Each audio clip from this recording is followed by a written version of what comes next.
И знаете, в нашем обществе есть такие некоторые противоречивые суждения о том, что такое классическая музыка. Как бы все понимают, это так красиво, умно, так утонченно. Но, с другой стороны, многие считают, что это совершенно непонятно и трудно. Я сегодня хотела сосредоточиться на двух темах. Как правильно слушать классическую музыку и как различать хорошее исполнение от такого поверхностного. У меня есть такой замечательный друг Ермек Шенарбаев. Может быть, вы слышали, он очень знаменитый, участник всех международных кинофестивалей, победитель, у него много картин, игровых, документальных. И он мне рассказывал, как он в свое время в молодости, обучаясь в Москве, и будучи актером, а потом режиссером в ГИКа, приучал себя к концертам классической музыки и конкретно к концертам фортепианной музыки.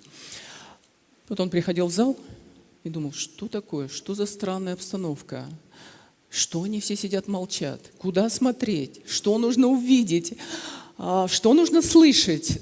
Ну, понятно, что это довольно мучительно для него было. И тогда, конечно, со временем какая-то адаптация произошла, и он понял, что он хочет в этом процессе видеть что-то для себя, как режиссер кино. И тогда для него было, вот мы с ним много раз обсуждали, его вообще не интересуют наши фортепианные какие-то прибамбасы, наши достоинства, там, виртуозность, там, фактура, туше, все наши фортепианные дела, техника. А его интересовало время, временное, то есть пространство, произведения искусства, или в данном случае, как он свой фильм строит, форма произведения, насколько исполнитель излучает вот этот энергетический импульс, который должна получить аудитория. Вы знаете, что музыка — это универсальный язык Вселенной, и тогда вот все наши самые лучшие намерения, на них музыка может среагировать. Есть очень такая великая сила музыки в том, чтобы объединять людей в каком-то едином ощущении. Вот у меня где-то 2 года назад были концерты в Польше, в Германии, потом в Казахстане. И представляете, концерт в Варшаве, он состоялся ровно через 10 дней после этой трагедии, когда рухнул польский самолет вместе с президентом и его командой. Уже в Варшаве я узнала, что среди приглашенных были именно некоторые участники этого полета. И в это время так много об этом писали, говорили, весь кадр с трагедией в интернете, на телевидении.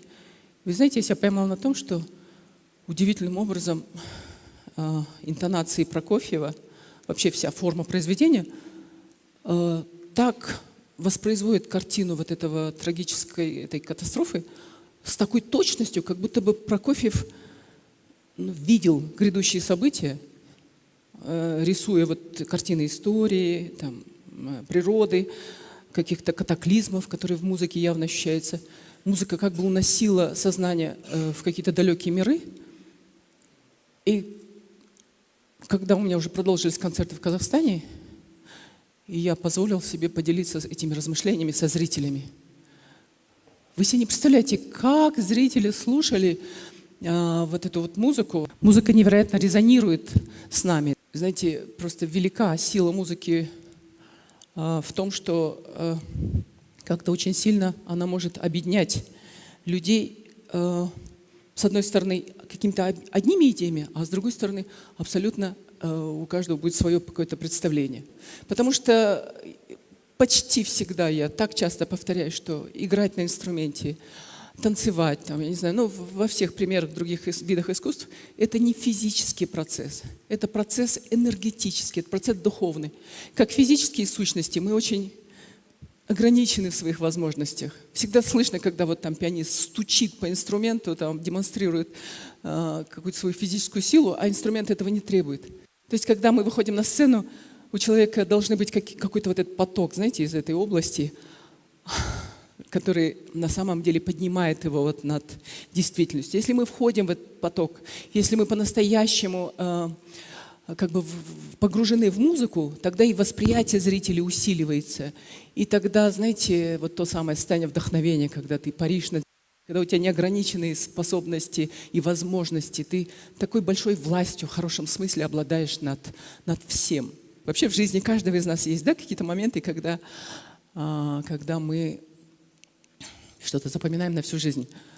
Это был концерт в Актобе, это было открытие дворца студентов в университете Актюбинском. Ну, все так торжественно, шары, все сверкает, леды.